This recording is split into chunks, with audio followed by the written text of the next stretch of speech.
오늘 읽었던 성경 말씀 사도행전 20장 17절서부터 38절의 말씀을 통해서 밀레도에서의 마지막 설교라고 하는 제목으로 함께 말씀을 나눕시다.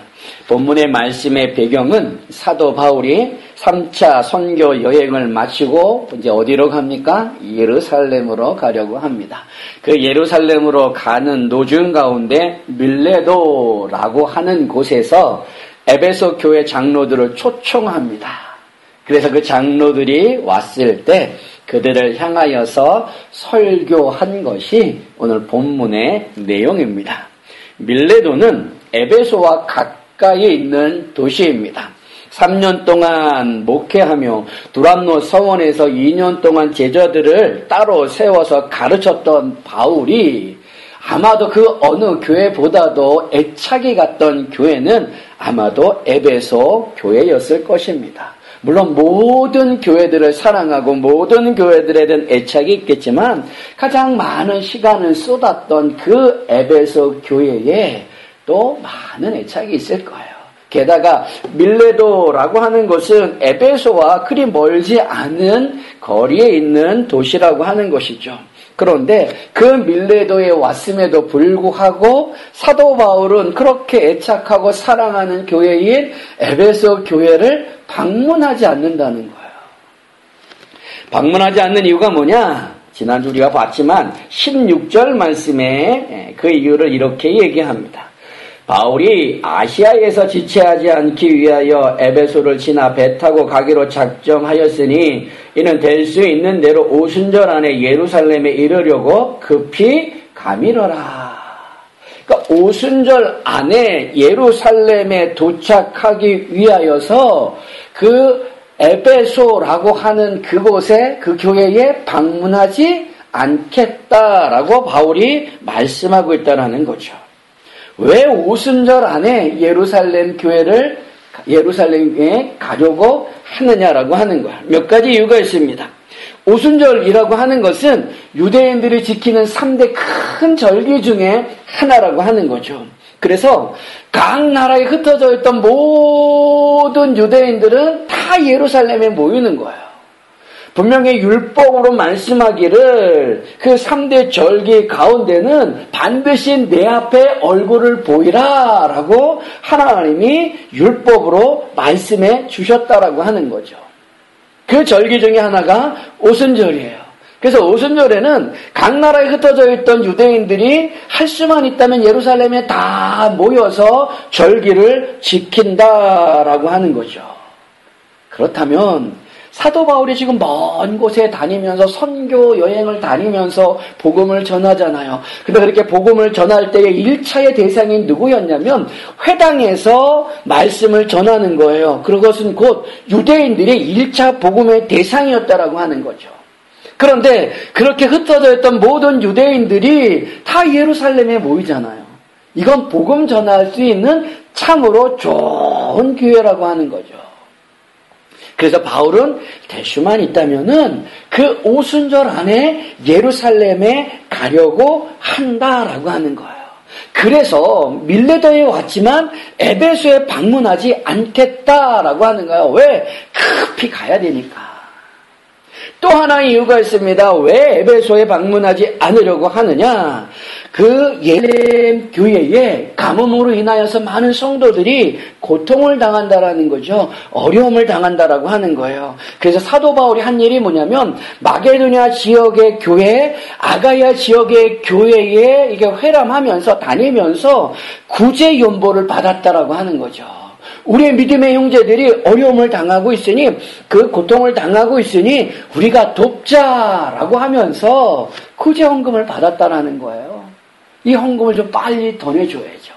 그런데 그 헌금이 될 수 있으면 절기 전에 전해져서 절기를 맞이할 때 기쁨으로 좀 맞이할 수 있도록 하기 위하여 사도 바울이 오순절 전에 예루살렘에 가려고 한다는 거예요. 그래서 에베소에 가지 않겠다라고 하는 거죠. 만약에 이러한 의도였다라고 한다면 한 가지 바울의 모습 속에 이해하지 못할 한 모습이 있었어요. 우리가 지난주에도 봤지만 13절 말씀을 한번 보세요. 13절 말씀 보니까 우리는 앞서 배를 타고 아소에서 바울을 태우려고 그리로 가니 이는 바울이 걸어서 가고자 하여 그렇게 정하여 준 것이라 라고 말씀한다는 거예요. 드로아를 떠나서 어디를 갑니까? 아소라고 하는 곳에 갈 때에 바울은 걸어서 간다는 거예요. 그리고 다른 일행들은 배를 타고 간다라는 거죠. 지금 바쁘게 예루살렘에 가고자 하기 때문에 오순절 안에 가야만 하기 때문에 에베소에도 방문하지 않으려고 했던 그 바울이 드로아에서 밤샜잖아요. 성경을 강독하면서 밤을 새웠잖아요. 거기에서 한 청년이 창가에다 떨어져 죽은 그 일로 인하여서 또 놀라운 하나님의 위로의 역사들이 그날에 일어났잖아요. 그래서 밤을 꼬박 세웠단 말이에요. 그 밤을 꼬박 세운 이후에 어디를 가는 거예요? 아소라고 하는 곳에 가는데 걸어간다는 거예요. 아소까지의 거리는 한 35에서 40km. 한 10시간 정도 걸리는 그 거리라고 하는 거죠. 바울이 이 시간에 한 10시간 걸린 이 거리를 하루 종일 걸어서 아소에 갔거나 아니면 드로아에서 밤을 샜기 때문에 조금 피곤한 그 몸 때문에 어디서 잠을 잤던 하룻밤을 지내고 아소로 갔거나 그건 알 수는 없어요. 왜? 성경이 그 부분은 말씀하고 있지는 않다는 거죠. 그러나 분명한 건 있어요. 그건 뭐냐? 드로아에서 아소로 갈 동안에는 철저하게 바울은 혼자였다는 거예요. 아무도 바울 옆에는 없었다는 거죠. 그 시간 동안에, 그 거리 동안에 바울이 무슨 생각을 했을까? 그에게 어떠한 일이 일어났을까? 성경은 구체적으로 우리에게 말씀해주고 있지는 않아요. 그러나 드로아에서 아소까지 홀로 걸었던 그 시간 이후에 바울의 모습이 변화되어졌다는 거죠. 생각이 조금 바뀌었다라고 하는 거예요. 그 바뀐 모습이 뭐냐? 3차 선교 여행의 최종 목적지는 이방 나라의 곳이 아니라고 하는 거예요. 그 아소까지 걸어오는 동안 이후에 바울의 생각 가운데 변한 것 중에 하나는 뭐냐면 3차 선교 여행의 최종 목적지는 다른 곳이 아닌 예루살렘이다라고 하는 것을 깨닫게 되어진다는 거죠. 또 그 예루살렘에 갔을 때 어떤 일이 일어날 것인가라고 하는 것을 성령께서 알려주셨다라고 하는 거예요. 그래서 본문 22절, 23절 보십시오. 보라, 이제 나는 성령에 매여 예루살렘으로 가는데 거기서 무슨 일을 당할는지 알지 못하노라. 오직 성령이 각 성에서 내게 증언하여 결박과 환난이 나를 기다린다 하시나 라고 말씀하고 있다는 거예요. 구체적으로 어떤 일들이 예루살렘에서 나에게 일어날지는 잘 모르지만 성령께서 내게 분명히 말씀해 주신 그 사건 중에 하나는 뭐냐면 내게 결박이 일어나있다라는 거죠. 내게 환난이 일어난다라는 거예요. 그럼에도 불구하고 바울은 두려워하지 않는다는 거죠. 무서워하지 않는다는 거예요. 자기가 예루살렘에 가면 결박, 묶이는 거잖아요. 환난, 어려움이잖아요. 핍박이잖아요. 그 일이 있음을 뻔히 알매도 불구하고 그는 뭐 하는 거예요? 가겠다라고 하는 거예요. 그것도 빨리 좀 갔으면 좋겠다. 오순절 안에 갔으면 좋겠다라고 말하고 있다라는 거죠. 그 이야기는 오순절에 복음을 전해야 한다라고 하는 일도 있지만 또 구제 헌금을 예루살렘 교회 성도들에게 절기 전에 주어야 한다라고 하는 일도 있지만 사도 바울이 급하게 오순절 안에 예루살렘에 가려간 이유는 뭐냐? 그건 다른 것이 아니라 하나님께서, 우리 주님께서, 성령께서 바울에게 주신 그 사명, 그 사명을 감당하기 위함이라고 한다는 거예요. 그래서 24절에 하는 말씀이 뭡니까? 내가 달려갈 길과 주 예수께 받은 사명 곧 하나님의 은혜의 복음을 증언하는 일을 마치려 하면은 나의 생명조차 조금도 귀한 것으로 여기지 아니하노라.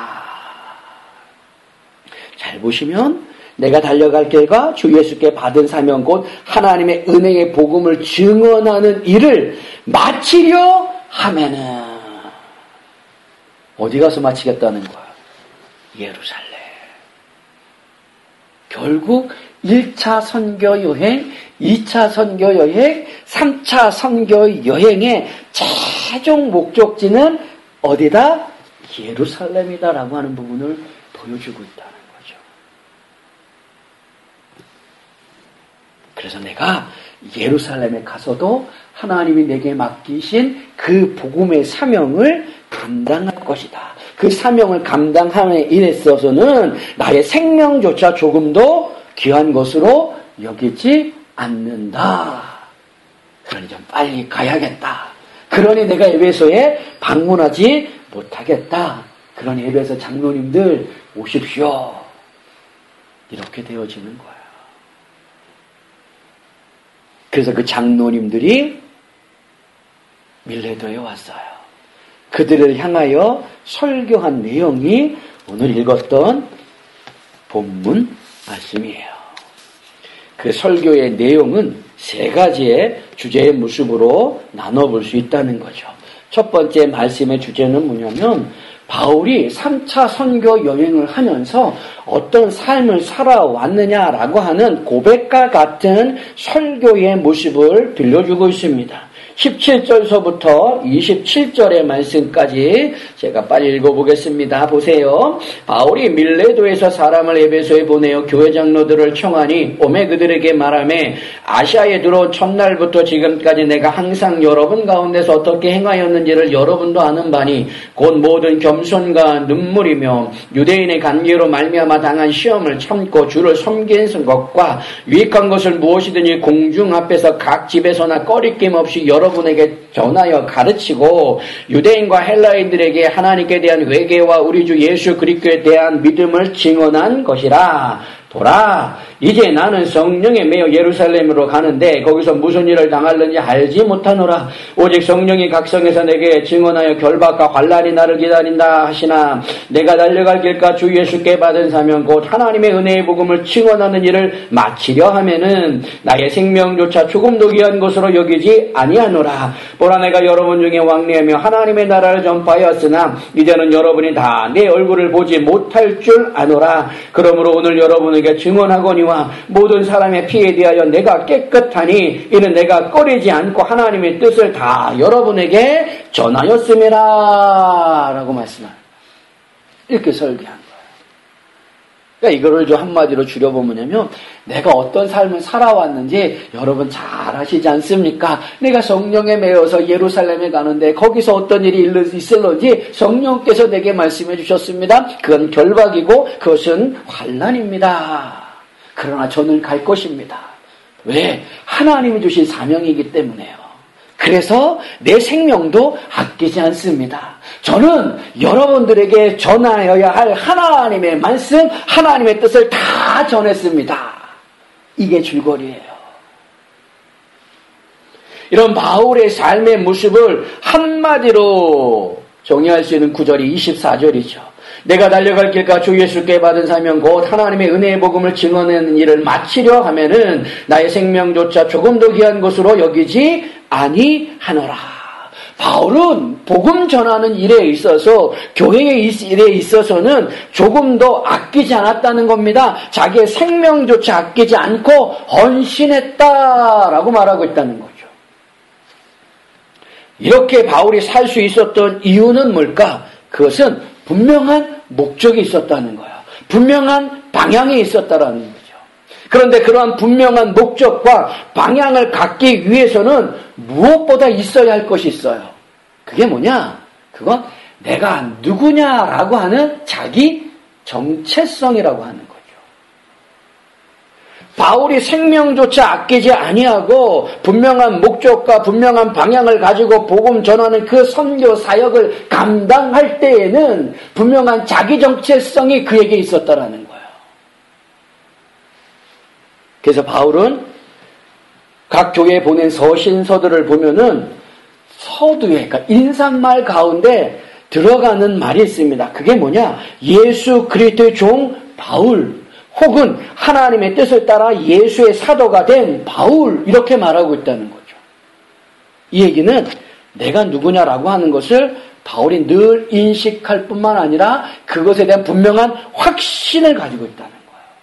나는 예수 그리스도의 종이다. 나는 사도로 부르신, 하나님께서 사도로 부르신 예수의 종이다 라고 하는 분명한 자기 정체성에 대한 확신이 그에게 있었다는 거예요. 로마서 1장 1절에 보면 예수 그리스도의 종 바울은 이라고 하면서 시작하고, 고린도전서 1장 1절에 보면 하나님의 뜻을 따라 예수 그리스도 예수의 사도로 부르심을 받은 바울과 라고 하면서 시작하고 있고, 갈라디아서 1장 1절에는 사람들에게서 난 것도 아니요 사람으로 말미암은 것도 아니요 오직 예수 그리스도와 그를 죽은 자 가운데서 살리신 하나님 아버지로 말미암아 사도된 바울은 이라고 하면서 시작하고 있고요. 에베소서 1장 1절에 보면 하나님의 뜻으로 말미암아 그리스도 예수의 사도된 바울은 이라고 하면서 편지들이 시작하고 있어요. 내가 누구냐라고 하는 자기 정체성, 이게 그에게 분명하게 있다는 거죠. 그 속에서 바울은 겸손과 눈물로 인내로서 하나님을 위하여 섬기는 삶을 달려왔다는 거예요. 우리도 마찬가지 아니겠습니까? 우리도 이 세상을 살아갈 때에 우리에게 필요한 게 뭐겠어요? 물론 세상을 살아야 되니까, 육체를 입고 살아야 되니까 필요한 것들이 참으로 많이 있습니다. 그러나 분명한 것은 바울과 같은 그러한 삶을 살 수 있기 위해서 우리에게 분명한 것은 나에게도 내가 누구냐라고 하는 자기 정체성이 내게 있어야 한다는 거예요. 그것에 대한 분명한 확신이 있어야 된다는 거죠. 우리의 정체성의 모습은 무엇입니까? 요한복음에서는 이렇게 얘기해요. 영접하는 자, 곧 그 이름을 믿는 자들에게는 하나님의 자녀가 되는 권세를 주셨으니. 우리를 누구라고 부릅니까? 하나님의 자녀라고 부릅니다. 그래서 빌립보서에서는 우리를 하나님의 흠 없는 자녀라고 부르고 있어요. 빌립보서 2장 15절, 이는 너희가 흠이 없고 순전하여 어그러지고 거스리는 세대 가운데서 하나님의 흠 없는 자녀로 세상에서 그들 가운데 빛들로 나타내며 라고 말씀합니다. 그렇게 우리를 부르셔서 우리에게 바라시는 것이 무엇일까? 베드로전서 2장 9절은 이렇게 얘기합니다. 너희는 택하신 족속의 왕같은 제사장들이여 거룩한 나라요 그의 소유된 백성이니 이는 너희로 어두운 데서 불러내어 그의 기이한 빛에 들어가게 하신 이의 아름다운 덕을 선포하게 하려 하심이라. 성경은 분명하게 우리의 정체성을 말씀해 주는데 우리는 하나님의 자녀, 그것도 흠이 없는 하나님의 자녀라고 우리를 부르신다는 거죠. 그렇게 부르셔서 우리에게 맡기신 사명이 뭐냐? 그것은 어두운 데서 우리를 불러내셔서 기이한 빛에 들어가게 하신 이의 아름다운 덕, 곧 그리스도 예수 그리스도의 그 복음을 선포하게 하기 위함이라는 거예요. 이러한 분명한 자기 정체성 때문에 바울은 그 모든 선교 여행을 한 것이고 그 선교 여행 가운데 수많은 위협과 핍박과 고난을 이대로 이겨냈다는 거죠. 마찬가지 아니겠습니까? 우리가 이 세상을 살아가는데 내가 하나님의 자녀라고 하는 분명한 자기 확신, 자기 정체성의 확신이 내게 있어야 되는 거예요. 그 속에서 하나님이 내게 맡기신 일이 뭐냐라고 하는 것을 깨닫는 것이고 그것을 위해서 우리의 인생의 삶을 사는 거죠. 그 삶을 살 때 위협도 있고 핍박도 있고 고난도 있고 가난도 있고 아픔도 있고 환난도 있고 여러 가지 일들이 있다는 거예요. 그러나 하나님의 자녀이기 때문에 아름다운 덕을 선포해야 하기 때문에 바울처럼 인내하며 살아야 한다는 거죠.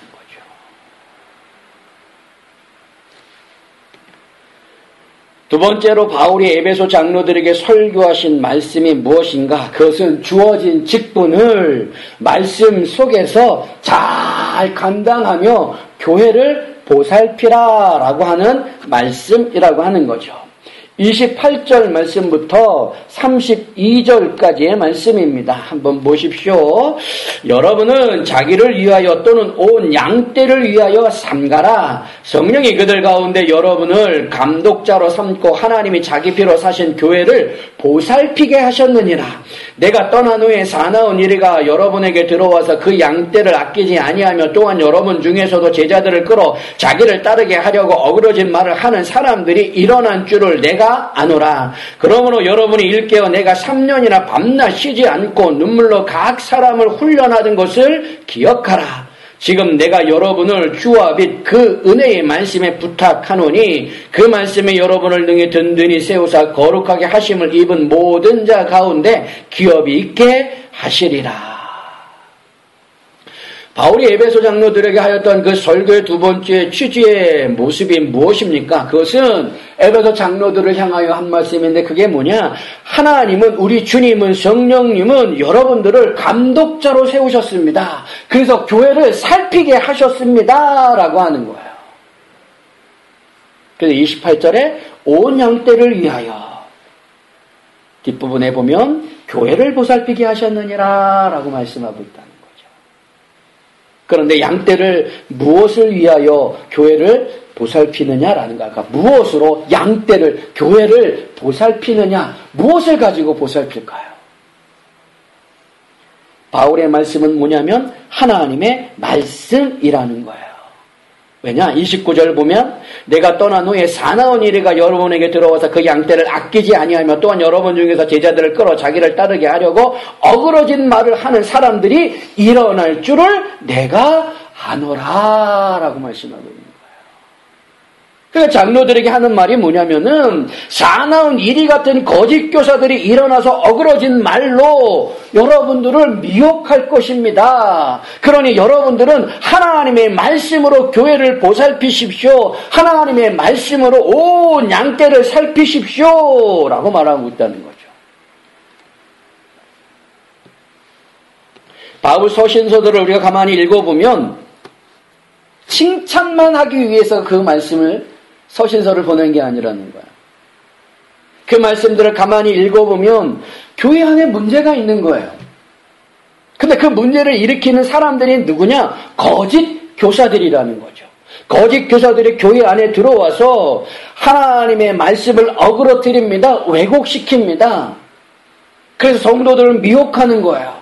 그래서 바울이 그 소식을 듣고 펜을 들어서 서신서를 써서 보내는 겁니다. 에베소에 보내고 빌립보 교회에 보내고 갈라디아 교회에 보내고 로마 교회에 보내는 겁니다. 그래서 그 잘못된 내용들을 다시 잡아주는 거예요.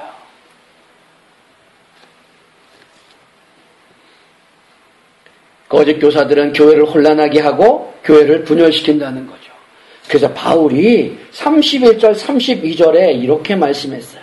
그러므로 여러분이 일깨어 내가 3년이나 밤낮 쉬지 않고 눈물로 각 사람을 훈계한 것을 기억하라. 지금 내가 여러분을 주와 빛 그 은혜의 말씀에 부탁하노니 그 말씀이 여러분을 등에 든든히 세우사 거룩하게 하심을 입은 모든 자 가운데 기업이 있게 하시리라.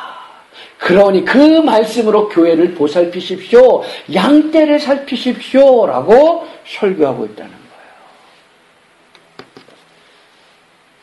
바울은 디모데 후서에서도 이렇게 말씀합니다.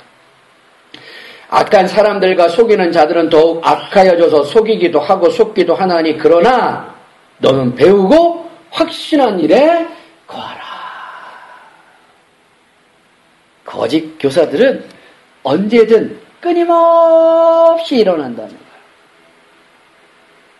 그래서 바울이 마지막 자기의 편지, 그 디모데 후서거든요. 자기의 믿음의 아들에게 마지막 편지 쓴 거예요. 그러면서 하신 말씀이 뭐냐? 너는 배우고 확실한 일에 거하라 라고 얘기합니다. 사단은 교회를 어지럽게 하고 쓰러뜨리려고 하는 방법을 여러 가지로 합니다. 그 중에 가장 흔한 방법이 뭡니까? 말씀을 흐려놓는 거예요. 에덴 동산에서 아담과 하와가 처음으로 범죄할 때 뱀이 하와에게 한 말이 무엇입니까? 그런데 뱀은 여호와 하나님이 지으신 들짐승 중에 가장 강교하니라. 뱀이 여자에게 물어 이르되 하나님이 참으로 너희에게 동산 모든 나무의 열매를 먹지 말라 하시더냐.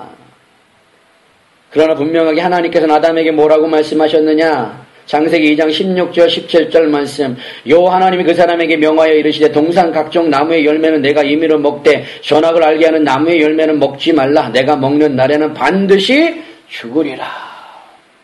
그런데 뱀이 그 하나님의 말씀을 흐려놓는 거죠. 그 하나님의 말씀에 분명한 확신이 없었던 하와가 그만 그 뱀의 속임수에 유혹에 넘어가게 되어지는 거죠. 그래서 죄가 시작되어지는 거예요. 죄의 시작은 뭐예요? 하나님의 말씀에 불순종인데 어떻게 불순종하게 만든 겁니까? 말씀을 흐려놓는 거예요. 수많은 이단들은 하나님의 말씀을 왜곡하여서 교회를 넘어뜨리고 분열시킨다는 거죠. 그래서 분명히 우리가 갖춰야 할 게 뭐예요? 하나님의 말씀으로 든든히 서야 한다는 거죠. 이걸 에베소 교회의 장로들에게 설교하고 있는 거예요. 저는 갑니다. 저는 이제 갑니다. 그러나 여러분들은 교회를 보살펴야 하지 않습니까? 하나님의 말씀으로 잘 보살피십시오 라고 설교하는 거죠. 마지막 바울이 에베소 장로들에게 설교한 건 뭐냐면 약한 자를 돌보라고 하는 거예요. 33절서부터 35절의 말씀. 내가 아무의 은이나 금이나 의복을 탐하지 아니하였고 여러분이 아는 바와 같이 이 손으로 나와 내 동행들을 쓰는 것을 충당하여 범사에 여러분에게 모범을 보여준 바와 같이 수고하여 약한 사람들을 돕고 또 주 예수께서 친히 말씀하신 바 주는 것이 받는 것보다 복이 있다 하심을 기억하여야 할지니라. 마지막으로 그 에베소 장로들에게 설교한 게 뭡니까? 약한 자를 보살피십시오. 그리고 주십시오. 주는 것이 받는 것보다 복이 있습니다. 라고 하는 것을 설교했다는 거죠. 우리가 복음서에서 읽을 수 있는 예수님의 삶의 모습은 무엇입니까? 가난한 자, 병든 자, 귀신 들린 자, 그 당시에 사회적으로 소외받는 자들을 찾아가셨고 그들과 함께 하여 주셨고 그들의 아픔을 씻어주셨고 그들을 세워주셨다는 거죠. 그들을 위로해 주셨다는 거죠. 그 속에서 예수님은 제자들에게 하나님을 사랑하고 하나님을 사랑하듯 이웃을 사랑하라라고 말씀하셨다는 거예요. 그 말씀을 따라서 초대교회 공동체 모습 중에 하나가 뭡니까? 자신들의 재산을 다 내놓는 거예요. 내 것이라고 주장하지 아니하고 재산을 내어놓고 가난한 자들과 함께 나눠 쓰는 거예요. 그래서 큰 부자도 없었고 아주 가난한 자도 없었다라는 거죠. 사도행전 4장 32절서부터 35절.